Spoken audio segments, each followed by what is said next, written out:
Here we go. Donald Robertson, welcome back to the show. Thanks. It's a pleasure to be here. Looking forward to it, as always.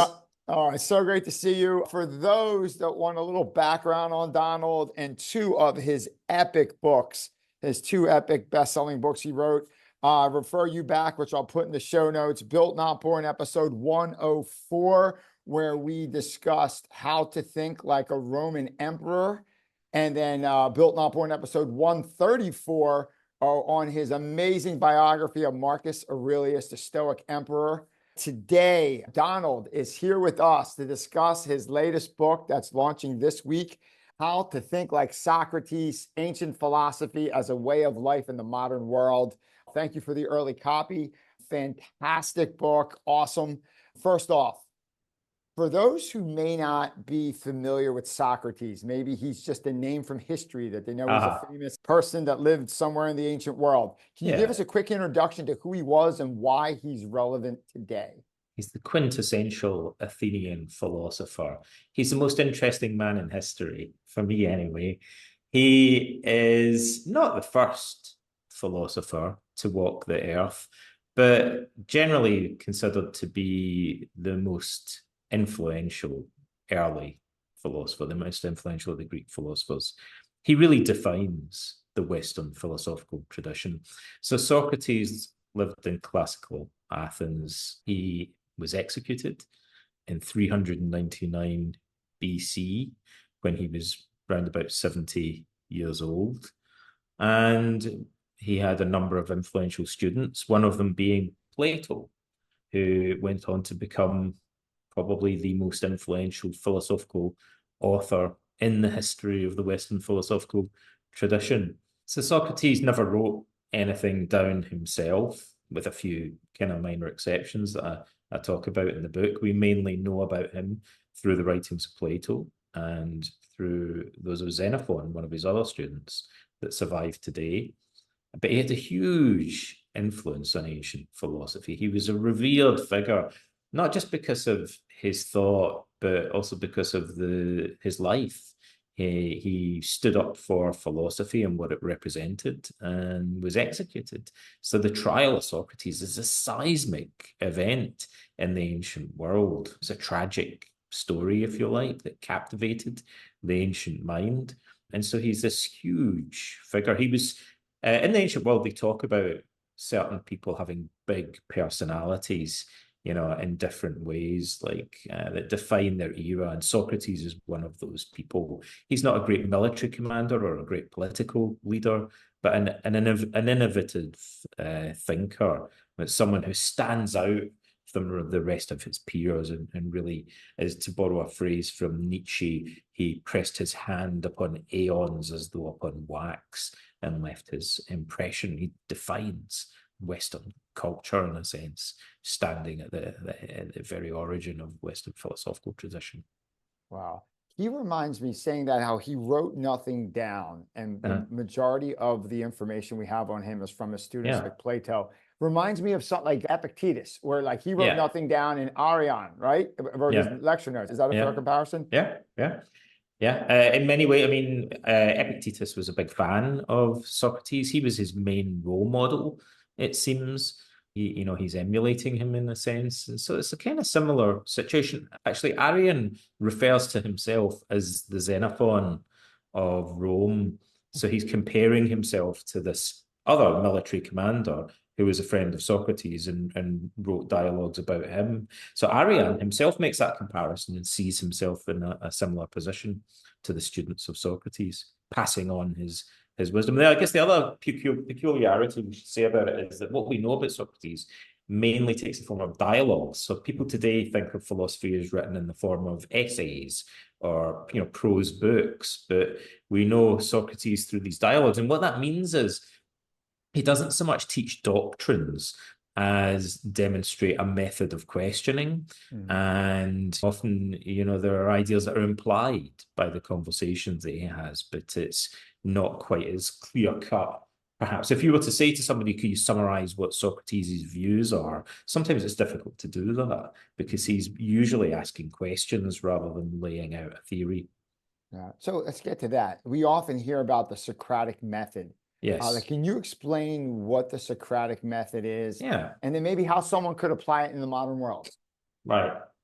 So the Socratic method emerges from the dialogue form. It's a method of asking questions and asking questions about what Socrates considered to be the most important things in life. So a big part of it is its focus on our values, questioning the nature of wisdom, questioning justice, courage, and other virtues. And Socrates usually does this with a partner. We call him the interlocutor, the person he's talking to. Although he also seems to apply this method in private. That's something I touch on in the book. That's not as well known. And usually the typical form that the method takes is he'll ask his interlocutor to define in a sentence or so what wisdom is, or what justice is, or what courage is. And then Socrates will think of exceptions to that definition. He'll spot contradictions in it. And by questioning the other person, he'll get them to reflect on and revise their definition. And that process may never end. Mm-hmm. You know, it often seems that it's heading somewhere. It often seems that certain assumptions that they have are refuted, usually because Socrates has pointed out contradictions in them. But often the participant is left in a state that scholars call aparia, like a kind of stunned confusion. Like the irony is we think of studying philosophy as giving us ideas and opinions, but Socrates thought of it more as kind of purging contradictions from our mind. Mm-hmm. So at the end of it, we may be left believing that we know less than we assumed we knew at the beginning of the conversation. So Socrates says that his method is like a therapy that's designed to cure people of intellectual conceit.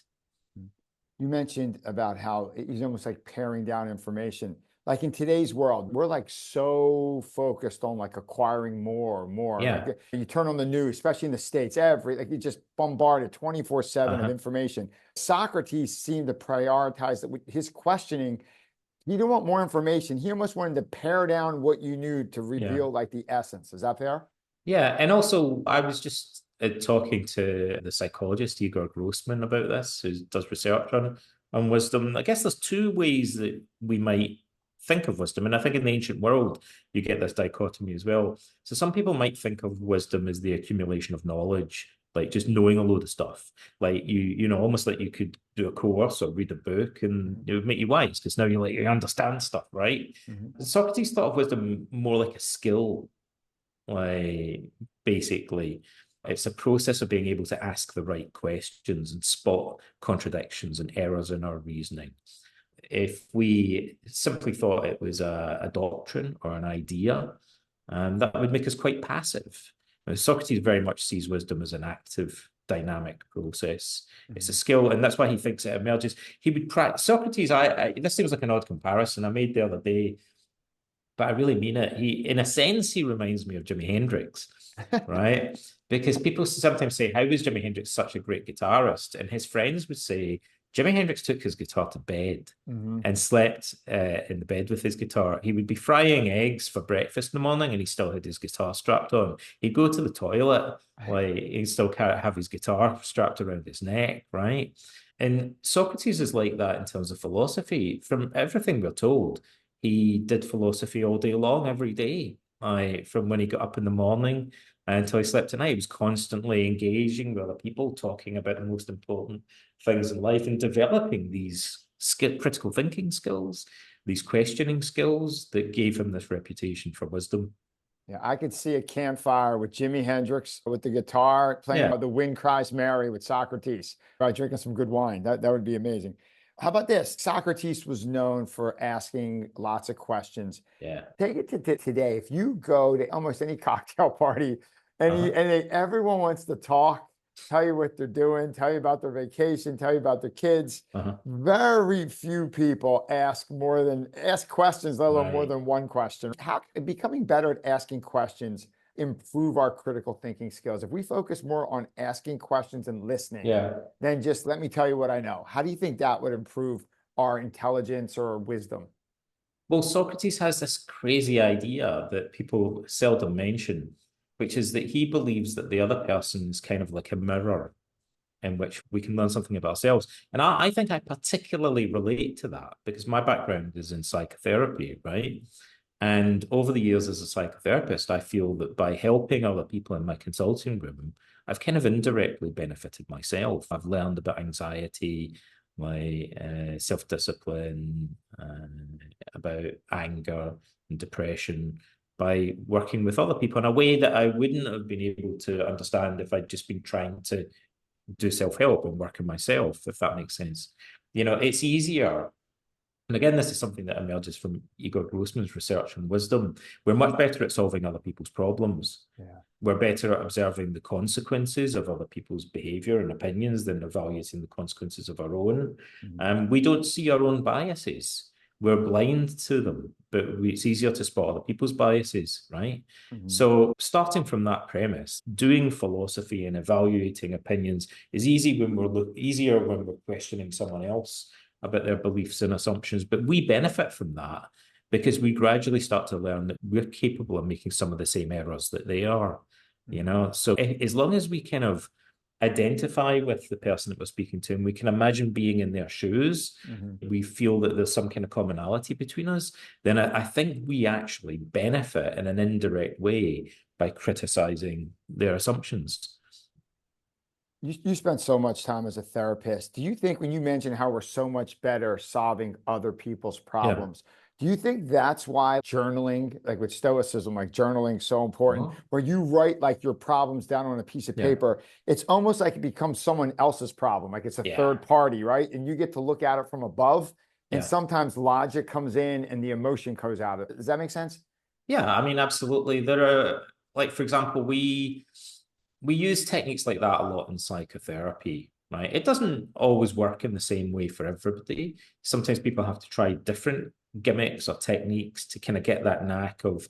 One way of thinking about it is we can call it cognitive distancing. It's like the ability to view our thoughts as if they were someone else's thoughts, so that we have this perspective, we gain perspective, we gain objectivity.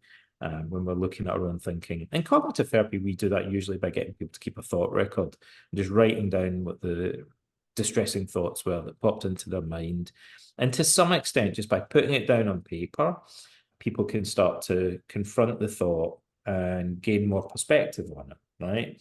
I mean, I might have a thought that pops into my mind when I'm really angry.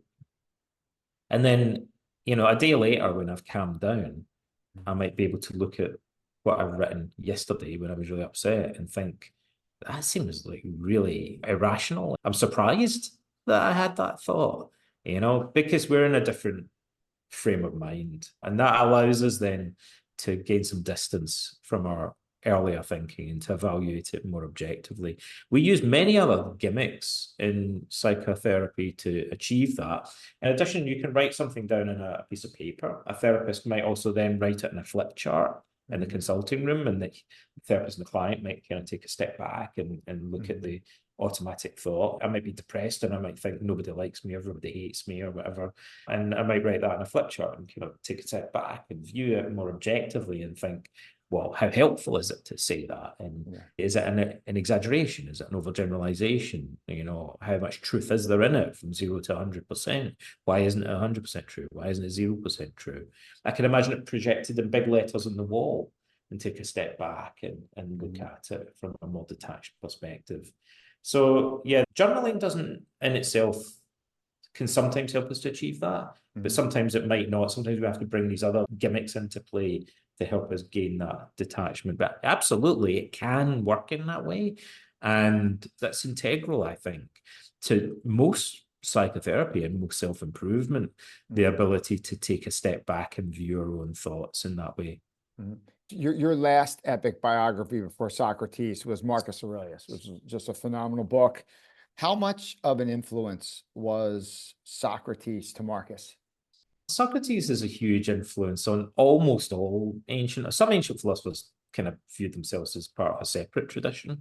The Epicureans, for example, weren't as into Socrates, but most ancient philosophers saw Socrates as this huge defining figure like Einstein in physics or something like that. Socrates is not even beyond just the content of his thought or his philosophical method. That's what he stood for as a figure, his values, and his commitment to the whole concept of practicing philosophy as an individual. So Marcus Aurelius, actually, there are passages in the Meditations where Marcus questions whether we can know that Socrates is really the man that he's made out to be in the Platonic dialogues. Like Marcus says, I don't know, I haven't met him in person. I think he's questioning whether the dialogues are completely accurate. But nevertheless, Socrates stands is the kind of granddaddy of the whole tradition, including Stoicism. Certainly some Stoics viewed themselves as Socratic philosophers and part of the Socratic tradition. Certainly Epictetus goes on and on to his students about how Socrates is their supreme role model and the person that they should be actually seeking to emulate in life. So what you're saying, if there was no Socrates, there's probably no meditations. Yeah. And maybe there's no Epictetus and there's no lecture notes from Arion. There's none of that. None of that. I don't know what philosophy would look like. But in the ancient world, one of the things that they tended to say about Socrates was there were earlier philosophers, but they tend to say that Socrates was the first person who took the philosophical method or dialectic, the question and answer method, as it's sometimes called, and applied it to ethics. In particular, applied it to ethical questions in our daily lives, brought philosophy down to earth, as it were. I don't know if that's entirely true. There are philosophers that asked ethical questions before Socrates, but that's the general perception, was that he was the one. Philosophy was kind of metaphysical and abstract, or it was kind of like a proto-science prior to Socrates. And Socrates is usually credited with being the one that made philosophy kind of therapeutic in a sense, and applied it to our ethical values in daily life. So that the Stoics really inherited that tradition and focused on that aspect of philosophy and ran with it. So yeah, I don't know if Stoicism would have existed if it hadn't been for Socrates. It wouldn't have existed in the ancient world from him to Marcus. And I don't think Stoicism would be as popular today. I think there's two people that put it back on the mark. It's you and Ryan. I think there's just your books and Ryan Holiday's books. With you and him and your books, I mean, you brought it to mainstream, from How to Think Like a Roman Emperor and the Marcus Aurelius book. They brought it from this obscure school of ancient philosophy to football teams, to high school coaches. And yeah, so congrats on doing that. That is no small feat, what you both did. Without you, with either of you, I don't think any of these books, I think it would be back in the library, and the Barnes and Noble shelf would be this big instead of half the store. Well, I give credit to a few other people in that regard as well, but particularly Bill Irvine, who actually wrote the first popular modern book on Stoicism, but many other people as well. And the other thing I would say, that there are two other things I'd mention, actually. One is that CBT, Albert Ellis, who was the pioneer of CBT, was really influenced by Stoicism. And so I think it was a kind of slow burning thing, but Ellis's interest in Stoicism kind of put it back on the map as CBT became more mainstream in a slightly roundabout way. And the other strange thing in popular culture, I think, in all honesty, not everyone agrees with me about this, but I really think the movie Gladiator inspired a lot of people to go out and read the Meditations of Marcus Aurelius. I guess Gladiator 2 is coming out, right? Do you know anything about it? A tiny bit. I mean, I'm hopeful there might be at least some mention, because the idea is that the main character in it, Lucius, is the little kid at the end of the first Gladiator movie growing up. Sure. Yep. And so technically in the world of that movie, he's the grandson of Marcus Aurelius, right? Okay. So I'm hoping that there might at least be some kind of reference. The strange thing is, Ridley Scott and particularly Russell Crowe are into Stoicism, right? Russell Crowe apparently is really into Marcus Aurelius, and I think wanted there to be more references to Stoicism in the first Gladiator movie.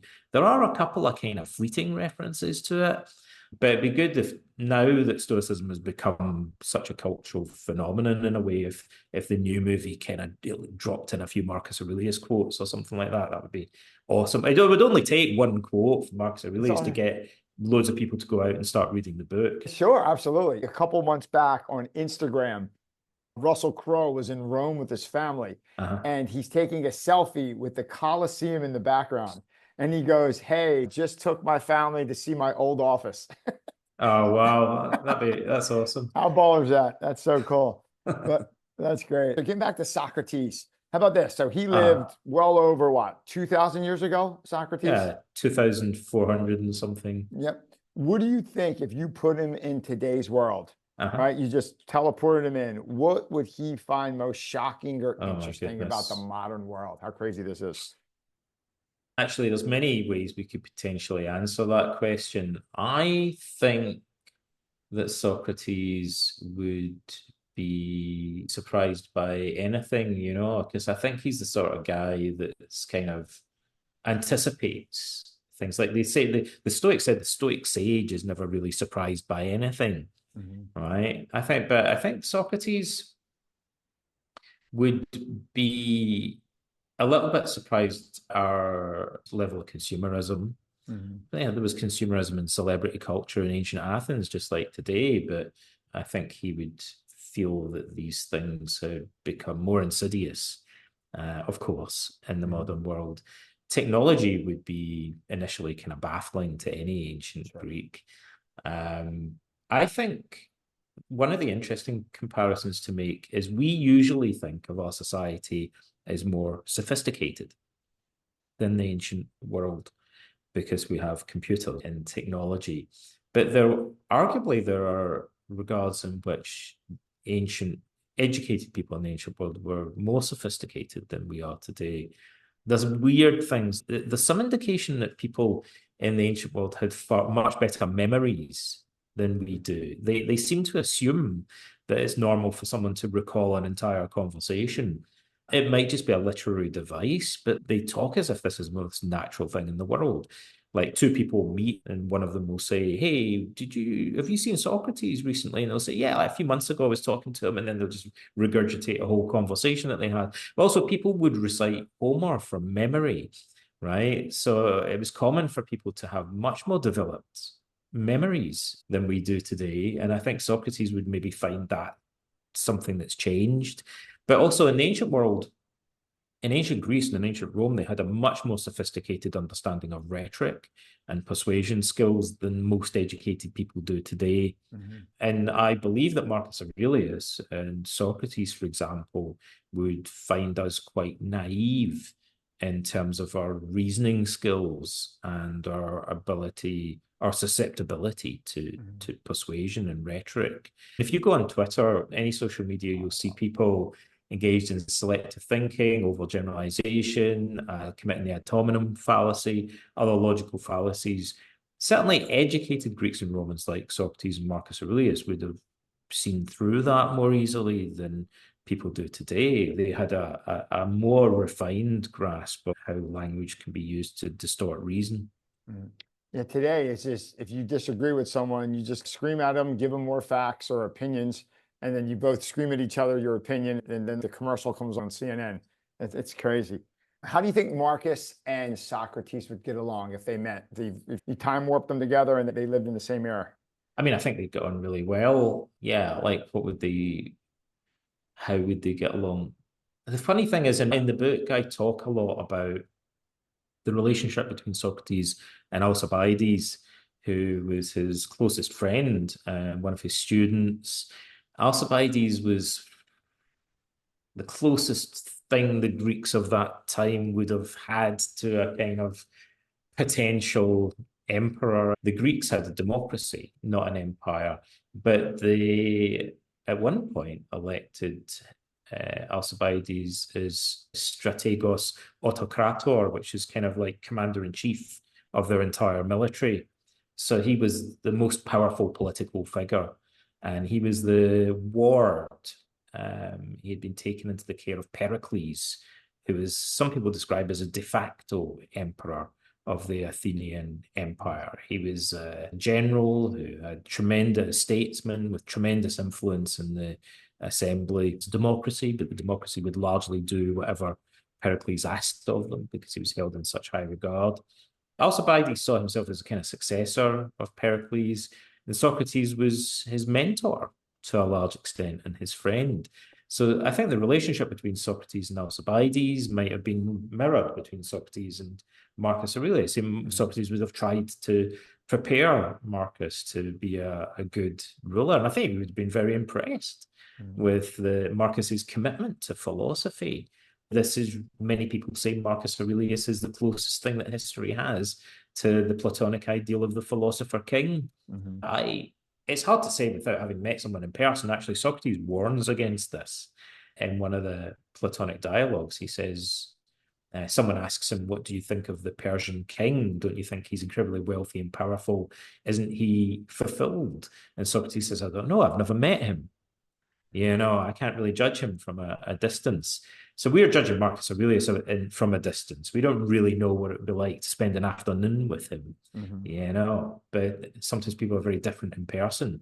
But based on what information we have, of course, I think Socrates would have seen him as the most philosophical statesman that he'd ever encountered and close to his kind of ideal. And Marcus couldn't have been otherwise than be in complete awe. I mean, to kind of carry forward the analogy, that would be like someone that's in a rock band today going back in time and meeting Jimi Hendrix. There's not many people that wouldn't be in awe. They'd be like, wow, this guy stands at the very beginning of our tradition. He's like, influenced everything. Yeah, that's so true. I remember Hendrix said like people followed him so closely they even copied his mistakes. Like he'd make a mistake on the stage. Going into writing this book, I've never met an author that didn't learn something that they didn't thought they already knew or they changed their mind. Doing all the research on Socrates and writing this book. What did you learn and what did you change your mind on? Well, I guess I changed my mind about a lot of things. It's a little bit difficult to pin something specific down. I guess it deepened my appreciation of the fact that Socrates seems to really be interested in wisdom as a dynamic process. I have I think a clearer understanding now that for Socrates, wisdom is a skill that you acquire. And again, that idea that Socrates wasn't mucking about, like he debated philosophy all day long, every day. So that was how he became so adept at this skill. He was really good spotting contradictions in other people's reasoning and coming up with examples that would be problematic for their definition. He was very fast and very astute in that regard. That comes from practice, like regular practice every day. It's actually hard for us to even imagine that now because we read books on philosophy. We kind of waffle about it a little bit on podcasts or on social media, but not many people do anything resembling the practice that Socrates did, where he's engaged in this kind of rigorous question and answer every day about focused on the most fundamental. I mean, even philosophers today, I feel often kind of feel that they've got into various niches where they're no longer really focusing on the fundamental questions sometimes, right? But Socrates was very good at always bringing the conversation back to what he considered to be the big questions, like what is the goal of life? What is wisdom? What is justice? Like really central questions. So I have a better appreciation now of the way that philosophy is a dynamic process, a skill for Socrates. I think I also have a stronger sense of his biography, a greater appreciation. I mean, it's hard. I think when you read Plato's dialogues, there's something odd about them. And also Xenophon, there's something a little bit, I don't know if this is intentional. It must be to some extent that you come away often with the impression that Socrates is in this kind of timeless space where he's wandering about and through pleasant groves, chatting with his friends about philosophy, kind of in a bubble, almost like separated from, although Plato often alludes to, directly or indirectly, some of the characters and events that are going on around him. I don't think you usually come away with a strong sense that Socrates is in the middle of this huge epic war that goes on for 27 years, that he's survived a plague, that his city is being besieged, that this drama of political corruption that's unfolding in the democracy. Socrates lived through incredible historic events and was embedded right in the middle of it. He was a hoplite, a heavy infantryman, and he was sent to fight in the Peloponnesian War. He was besties, like he was friends with some of the most senior politicians that were involved in the events that unfolded. And so I have a more of an appreciation of that. We don't really get that somehow, usually from the dialogues. It's odd. So I think most people think of Socrates as a philosopher. He's this guy that asks these questions. But I think one thing, hopefully, when they read the book that I've written, they'll come away with a stronger sense, as I did, of Socrates as someone who's sure doing philosophy and asking deep questions, but he's doing it in the middle of this kind of historical roller coaster. So we have basically the person who started philosophy in the Western world, the foundation for Marcus Aurelius, Epictetus, Seneca. Then at the end, they put him on trial and he gets put to death. Can you tell what were the charges against Socrates and why was he put to death? Someone this smart, this winds up to be, they're talking about him 2 millennia later and they put him to death. What happened? Well, that's like many questions. Everything about Socrates is, the reason he's so intriguing is almost any question about him is kind of paradoxical. There are layers upon layers to it. I mean, people have written entire books about questioning why Socrates was put on trial, and there are conflicting views about it. The simple answer is that he was put on trial for impiety and corrupting the youth, basically. And the most obvious thing to say is that he asked too many questions and rocked the boat. He questioned powerful and influential people. And some people really were exhilarated by Socrates questioning them. They thought it was liberating. And other people felt that it was humiliating and they were embarrassed and it made them look ignorant or stupid. And they didn't like that. And so that may be one reason. There are other reasons why. There's a number of other more kind of political intrigues and things that Socrates is connected with. I mentioned Alcibiades. His connection with influential people like Alcibiades and Critias was used against him. So people blamed him for the behavior of some of his students. And that's another obvious reason for why he was put on trial. But I still think, first and foremost, it was that they were unnerved by philosophy and by the questions that he was asking.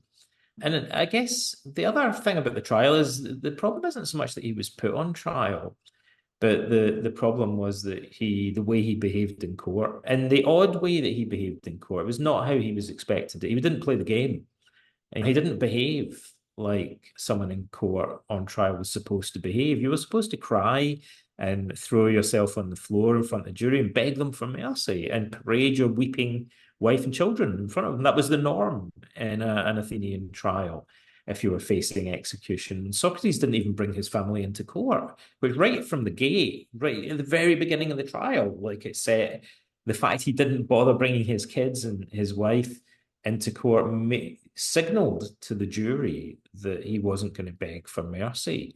And that probably offended some of them, actually, like ruffled their feathers. And we use the word apology to describe. Our main account comes from a text by Plato called the Apology. In Greek, apologia just means a defense. But you can say in English, Socrates' apology is decidedly unapologetic. Right, like everything about him is ironic, paradoxical. He does the opposite of apologize. He goes on the offensive in a way against the criticisms of philosophy. He's on trial for doing philosophy, basically, and he carries on just doing philosophy in the court and is adamant about his commitment to it. So he's fearless in the face of the jury, and this left such a profound impression on subsequent generations. It really etched this image on their minds. But you could say, in the Apology, we're told he started off by questioning politicians about, for example, if they knew what the nature of justice was. And they would say, of course, I'm a great statesman, I'm an expert on justice. But when he questioned them, they didn't seem to be able to put together a coherent explanation of what the things he said were full of contradictions. And so they got quite annoyed about that. And that's one of the reasons that Socrates fell out of favor with certain individuals. So Socrates basically exposed their strong-held opinions and showed they don't have a true understanding of why their opinions are so strong. He said Socrates actually says that his philosophy is a therapy. Right? He compares it, he basically says it's psychotherapy. He says it's like taking a pharmaceutical, a drug that cures the mind rather than the body. And it works not by herbs and other ingredients of a potion, but through words. I mean, he pretty much just says that he's doing psychotherapy, right? And he says that the philosophical method, the Socratic method, is a psychological therapy, and he tells us what it's meant to cure. Right? He says specifically and consistently, he says it's meant to cure a type of arrogance or intellectual conceit that he defines clearly. He says it consists in believing that you know something, which in fact you do not know. So he famously said, ignorance isn't in itself necessarily a problem. Like, and he says, in fact, if I'm ignorant about medicine, and I know that I'm ignorant about medicine, then that should motivate me to seek expert advice and find someone who knows about medicine and listen to them, right? So ignorance in itself isn't intrinsically a bad thing as long as I know that I'm ignorant. Today we call this metacognitive awareness. If I understand the limits of my knowledge, if I have intellectual humility, it might make me a good listener, might make me a good student. Right? Socrates says the real problem is like the Dunning-Kruger effect, as we call it today, when somebody is so ignorant that they don't realize that they're ignorant. And so if I believe that I'm an expert on medicine, when in fact I don't really know anything about it, then as Socrates puts it, now my actions will be guided by my ignorance, and I'm going to make stupid decisions. And if I get elected and I believe that I'm an expert on medicine or any other subject, when in fact I'm not, then not only are my own actions going to be guided by ignorance, but the decisions that I make that affect the entire state, like the entire country, are going to be affected by my ignorance. So Socrates thought that one of the biggest problems that we face is something very similar to the Dunning-Kruger effect. It's a kind of intellectual conceit or arrogance that consists in believing we know stuff that we don't actually know. And how would you fix that? By questioning people and forcing them to recognize their gaps in their knowledge or contradictions in their knowledge, and basically bringing them to realize that they're more ignorant than they assumed. So some people didn't like that. I bet. And you could take that into the present day, how much intellectual arrogance and people with strong opinions about stuff they really don't fully understand. I mean, you turn on the TV today, we have a sea of those people. It's crazy. Yeah, I think the internet in some ways kind of encourages it. Another good way of describing Socrates, the way I like to describe him, is there were wise men that preceded Socrates, kind of quasi-philosophers called the sophists, who play a big part in defining what Socrates is doing, because he's a critic of the sophists. He's opposing them. He differentiates himself from them. So the sophists did complain. The word sophist means wise man or expert. They literally called themselves wise and experts. They claimed to be able to teach people through just giving them lectures. They would give elaborate speeches and teach people slogans. So the students were receiving this wisdom in a kind of passive way. Again, if you just listen to my speech and repeat what I've said, then I'm teaching you how to be wise. Whereas Socrates thought, well, that's not teaching them to think for themselves, right? So Socrates kind of, rather than casting himself in the expert position, like a teacher, funnily enough, he assumes more of the role of a student.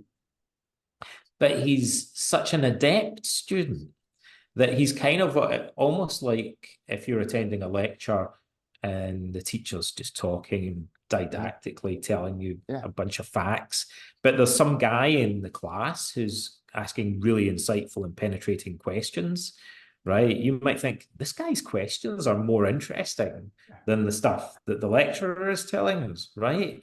But you can imagine how much the lecturer might potentially hate that, right? It might undermine their authority, right? Socrates is like someone who's a really skilled student who has really penetrating questions, and people are learning from him, but not in the way that they would from a lecturer or sophist who's teaching more didactically.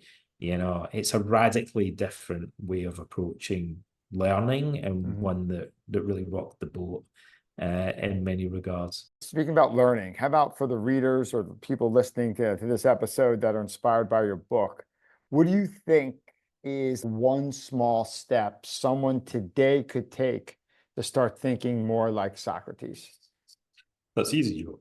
Like he actually, I mean, I love the fact that in some ways trying to write about Socrates, I was kind of scared of doing it because it's such an imposing subject. You know, many books have been written about Plato through the history of Western philosophy. It's a vast subject.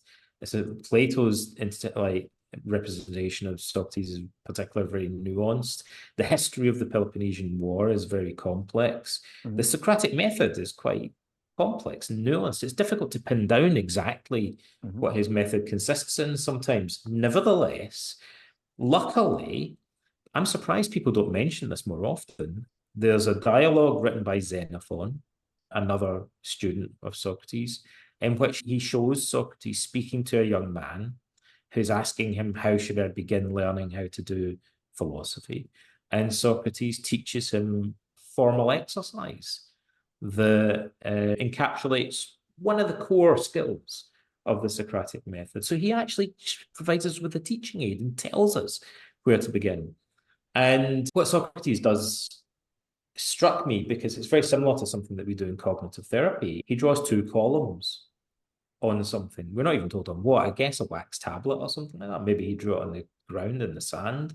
He draws two columns, and he puts the word injustice, or the first letter of it actually, and the word justice at the top of these two columns. And he asks the young man for examples. Euthydemus, his name is.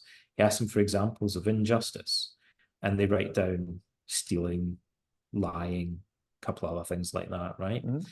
And then Socrates, so we're beginning to define a value or a virtue, or its opposite in this case. Socrates seems to think sometimes it's easier to begin by defining the negative, the vice, or the opposite, right? I found that to be true. So he starts by defining injustice. And then Socrates says, well, can you think of any situations where stealing might be considered just and it would be moved into the other column? And he questions Euthydemus, and Euthydemus admits or agrees with some of his examples. Like if an elected general in a war captures the weapons of the enemy and takes possession of them, then in a sense he's stealing the weapons from the enemy, but that wouldn't be considered unjust. That would be considered justice. Or lying. Socrates said, if your friend has lost his mind and he's suicidal, and he says, where did you put my sword or my dagger? And you lie to him and you say, I don't know, I haven't seen it. Like Socrates said, Euthydemus says, well, maybe that type of lying wouldn't be unjust. You know, maybe it would be appropriate in some situations to lie. So using the simple two-column technique, Socrates is teaching a kind of cognitive flexibility. He's saying, come up with a definition and then brainstorm exceptions to it, basically. Yeah.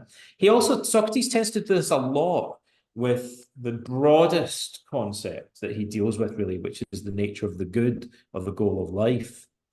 So famously, and he says to Euthydemus, says, where should I begin? And Socrates says, he uses justice as an example, but then he says, just begin with the idea of the good. Like what's good for us in life, you know, what the goal of life is this different ways that the Greeks would basically frame the same thing. And so typically people will brainstorm it and they'll say like, well, wealth, reputation, good looks, noble birth, having a big house, having a fancy car, like sort of things that they might initially list as being good. And then Socrates would say, well, can you think of situations where those would be in the other column, you know, where they might be bad? Even famously, health is the trickiest one.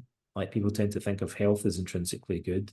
But Socrates said, well, what if a dictator came and he was recruiting people for the military on a suicidal expedition that was completely immoral, why it might be better if you were ill, and so you don't become implicated in his war crimes by being recruited to fight on behalf of a dictator. So maybe some situations where illness might be preferable to health, or wealth is usually considered the easiest example. We might think that wealth is a good thing, but wealth that's used foolishly or is in the hands of a corrupt individual is not a good thing. So Socrates says what this highlights is it's not the thing in itself that's good, but it's the use that we make of it. Because wealth could be either good or bad, and what matters is whether it's used virtuously or viciously or wisely or foolishly.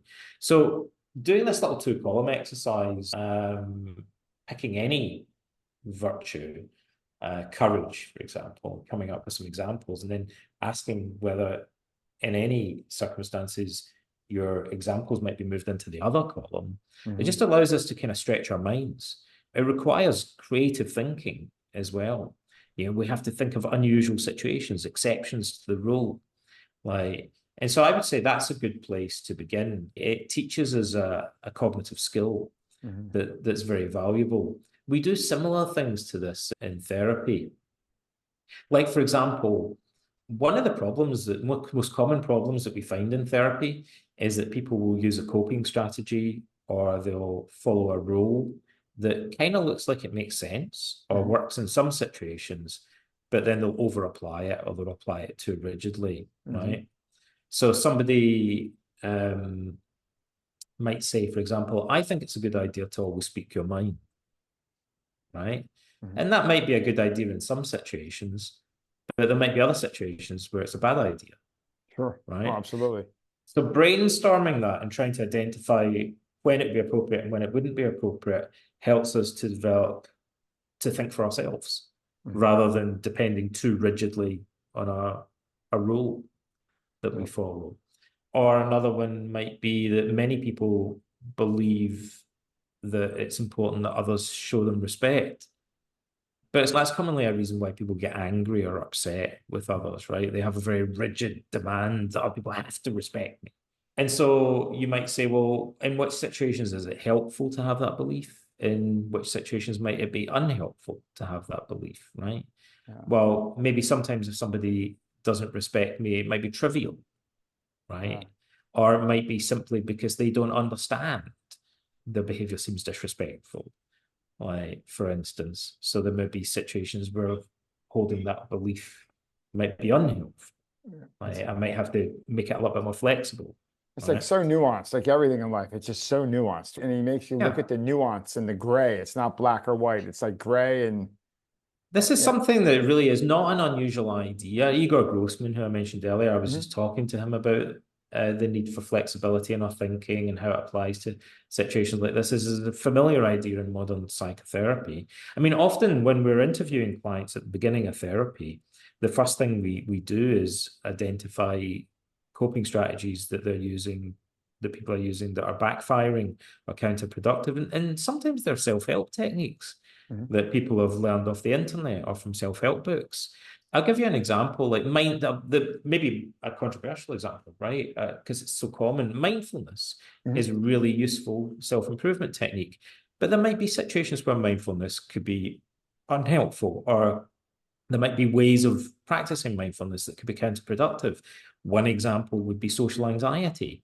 So mindfulness could help social anxiety, but it's not unusual for people to be practicing mindfulness in social situations, and it actually just increases self-consciousness, right? Which we know can actually make social anxiety much worse. Right? So normally what we do with social anxiety is actually train people to shift their attention and focus more outwardly on the audience. And that's therapeutic, right? It's well established that that's beneficial. So some ways of practicing mindfulness might do the opposite of that and actually make you more self-conscious and more anxious. There are many other pieces of self-help advice that are like that. People are applying them in the wrong way or too rigidly, and they backfire. So learning to question things and be more adaptive in our thinking is almost a kind of meta skill. People go to self-help literature looking for these precepts or guidelines or strategies But if we're too passive and too Mhm. rigid in our thinking, often these actually just end up causing more problems. Yeah, like less rigid in your thinking, and I like the thought like mindset. There's some people that have to get out of their head, right? Get out of their head, more focused on the world. And there's other people that don't think at all. And you got to slow down, be more thoughtful, get inside your head and think a little bit instead of being all over the place. That's great, great thoughts. A couple fun questions before Yeah. we wrap up the book. I asked this of all our guests that Uh-huh. come on more than once. This is your third episode. Here's a couple fun rapid fire questions. Donald, what purchase of $100 or less has most positively impacted your life? Let me think. Oh, to be honest, that's an easy question in a way because it would probably be a book, right? Sure. That's one answer. I'll give you two answers. Like Right. one's, I guess, philosophical or whatever, and one intellectual, and the other was more physical. In the past, when I was a young guy, we didn't have the internet, and it was really hard for me to find books in philosophy. And I stumbled by chance across a little hardback book in a kind of thrift store or like an Oxfam or whatever. That was a collection of excerpts from Plato, and I read it when I was like about 16 or 17 or something. And that probably impacted my life, to be honest, more than anything else. It probably cost me, 50 pence or something like that at the time. And then the other thing I think at a practical point of view in terms of kind of like health and stuff is like a skipping rope. Yeah. Like, and the thing that inspired me to buy a skipping rope was one day I was looking into how much it cost to buy a running machine Yeah. and how they're like thousands of dollars or Yeah. whatever. And then I looked up some research and I thought, I reckon I could get just as much benefit from buying a skipping rope, and they Yeah. cost $10. Yeah. And like, Absolutely. yeah, I could take it on holiday with me and everything, right? And that things like that kind of maybe I'm being Scottish and a Yeah. bit tight with money. I love the idea that a piece of gym equipment might cost $10 and be as valuable as one that costs like thousands. That is fantastic. Yeah, skipping rope. Absolutely. Great, great thoughts there. Thanks for sharing that. How about this? Donald, what do you believe is true, even though you can't prove it? Oh wow, that's a really good. I like that question. That's a really good question. Sometimes, there's a sense in which you hold a belief that you might hold a belief lightly, right? Mhm. I'd like to believe this is true. I guess one of my sort of craziest sort of beliefs is that I like to imagine that time is an illusion, and that often I say to myself, I think a lot about my own mortality. I was talking to a guy yesterday who had a very serious health problem, had like surgery, like he's facing the prospect of his own demise. Many people, I think, beyond a certain age have had at least one brush with death, Mhm. either through health concerns or being in a dangerous situation where Mhm. the thought flashed through their mind, maybe this is it. Mhm. Maybe my time's up here. And so thinking about my own mortality through reading philosophy and through experiences in life, I've often caught myself thinking, maybe time is an illusion. I kind of feel like it might be. I don't know that for sure. Mhm. And that maybe it doesn't matter how long you live. Maybe it doesn't matter that one day I'll be gone completely. Maybe all that matters is that I used to exist because maybe the past still exists in a sense. It's not really gone, in which case I still exist, Oh, like wow. somewhere in time. And I find that strangely consoling, although I don't know if I'd even say that I believe it. I just can kind of imagine it. And like being able to imagine it, death from that perspective makes me less afraid of dying, even Yeah. though I don't believe in an afterlife. I think, but the past isn't gone and I used to exist.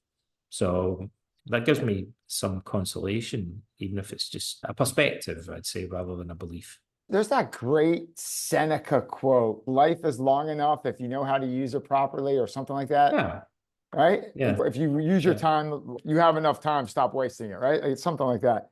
That's great. I think there are many odd things. I mean, I think about our mortality a lot. I really agree with the Stoics who say that if you really feel that you've lived a fulfilling life and you've lived in accord with your values, then somehow death doesn't seem as scary. Because I think what's really scary is if you're facing death and you don't really feel like you've done anything with your life.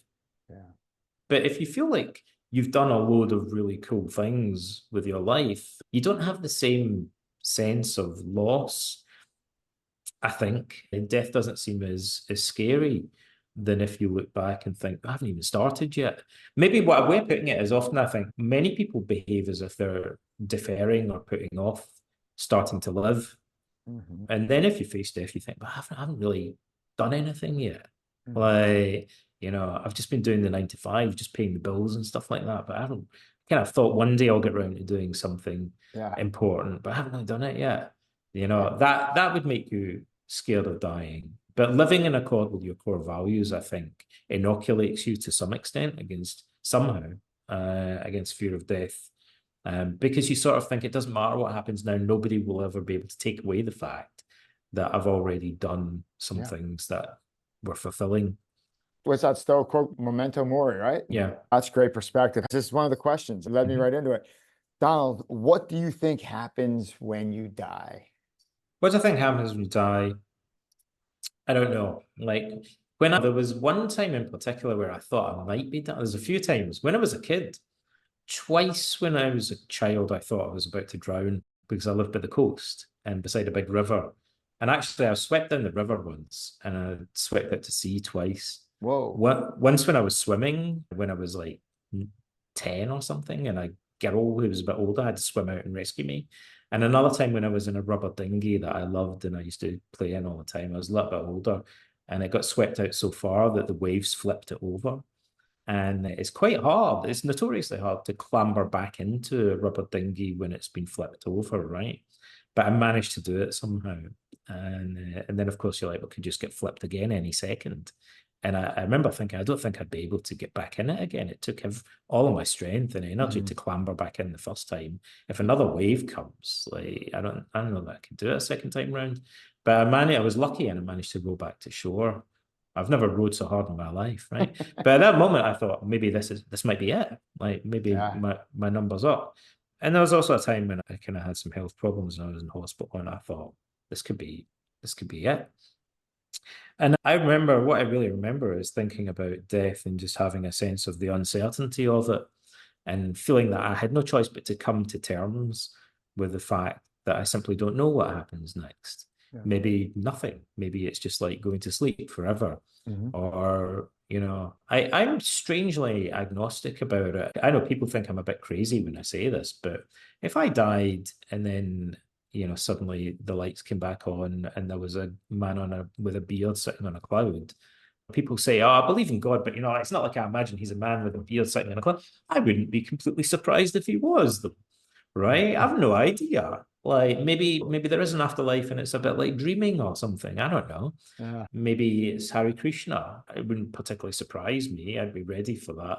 Mm-hmm. I think, honestly, to me, it seems more likely that either it's just a state of endless oblivion, or maybe there's some kind of super conscious state in which we're still conscious, but in a way that transcends time and space.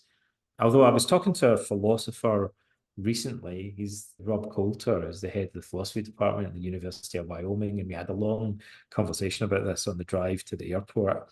And he pointed out this kind of consciousness that transcends time and space. It would be so alien to what human consciousness normally looks like. It would almost be like insanity from our point of view. So I don't know. I'm undecided as to whether it would be desirable or not. But that's what I think happens after you. I don't think you go to an afterlife in the kind of literal sense that people sometimes think of it. I think either it's just unconsciousness or it's a sort of super consciousness. But it's hard to conceptualize because if there was anything, it would be so divorced from our everyday experience that it would be difficult I think, to put into words. Thank you for sharing that. How about this? Bringing it back to our everyday life. Donald, when you feel overwhelmed or unfocused, Uh-huh. what do you do? Oh, I mean, there are lots. I'm very lucky because, like, I've spent many years working as a therapist and I guess doing research actually and talking to experts and things. So I have a very extensive array of tools at my disposal that I use if I feel stressed. So but there are ones that maybe I use lots of different ones, but the ones I maybe use most are always cognitive distancing. I would take a step back and observe my own thinking, Mhm. like almost like taking a step to the side and Mhm. observe the fact that I'm having a certain thought, like from the outside, as it were, adopting a kind of detached perspective on my thinking. That's generally considered to be fundamental in modern evidence-based psychotherapy, and I agree. Mhm. I think it's very important. Another thing I would do is kind of actively accept unpleasant feelings. We also know from research in behavioral psychology that if you're anxious or you're in pain, or have other unpleasant feelings, kind of accepting the sensations and viewing them with studied indifference and maybe looking at them from different perspectives is much healthier than trying to suppress or Mhm. avoid them.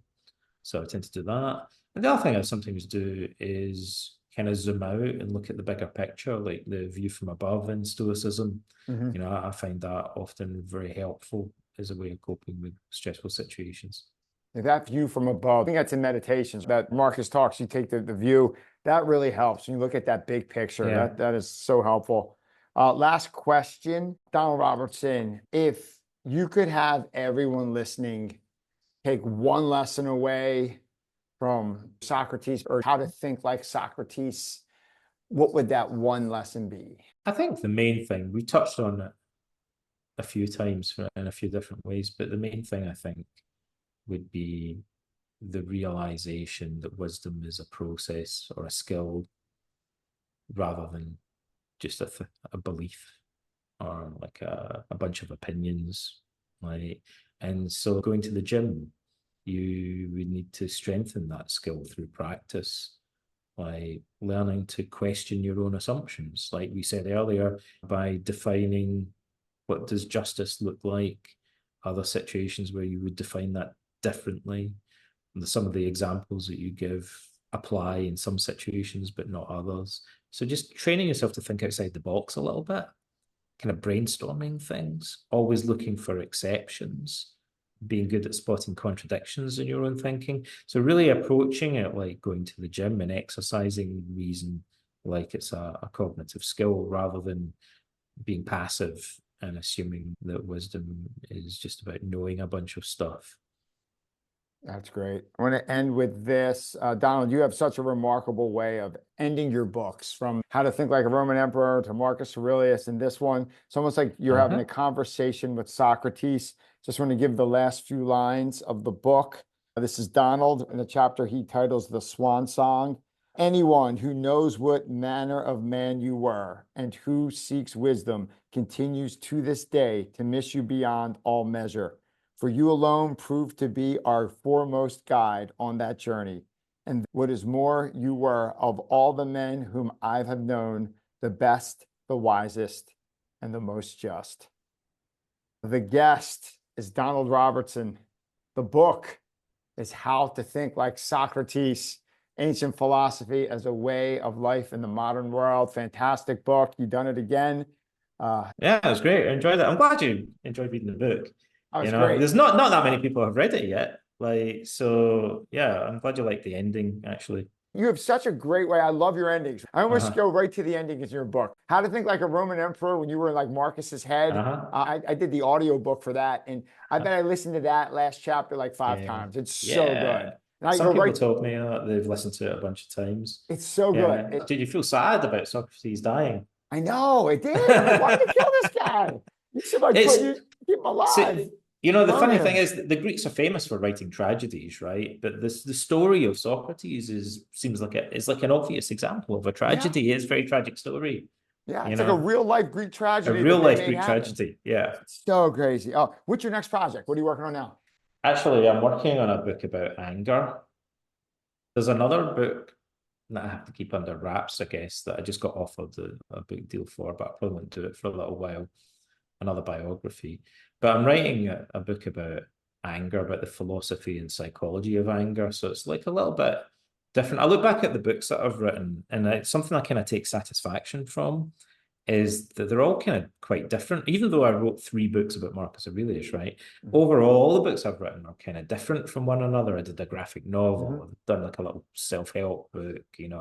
I've done books that are combine philosophy and psychology and history. I've done a conventional biography, a bunch of different things. So I wanted now to write a book that's about a specific problem. Mm-hmm. Anger is the one that really interests me, and to really kind of focus on what modern psychology tells us about anger and how that might be kind of amplified by ideas and images from ancient philosophy. Mm-hmm. My goal is really to give people a completely different perspective on the nature of anger so that it really motivates them, I want to really kind of push things pretty hard. And like we normally, for instance, in cognitive therapy, we have treatment protocols for anger that work pretty well. But I'd like to kind of push that further and say, what if we were to take the techniques that we know that work for anger and kind of turn them into almost a philosophy of life? Like, so it's not just like a bunch of techniques, Mm-hmm. but it's also used preemptively. Mm-hmm. Like, so if you don't wait till you get angry and then do CBT to get unangry, to deal with it, Sure. but you tackle the underlying causes of anger in it well in advance, Yeah. and adopt a kind of anti-anger or counter-anger perspective that tries to find an alternative way of responding to threats. And I think it's building on CBT, it's giving it a bit more of a Stoic philosophical framework.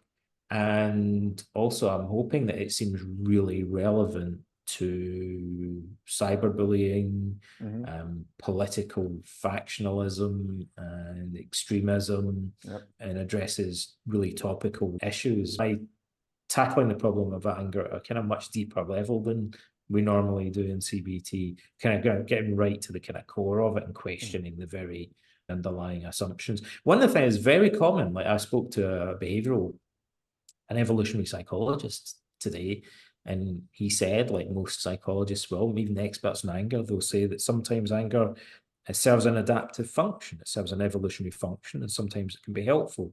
The Stoics say the opposite. They question whether anger is ever helpful.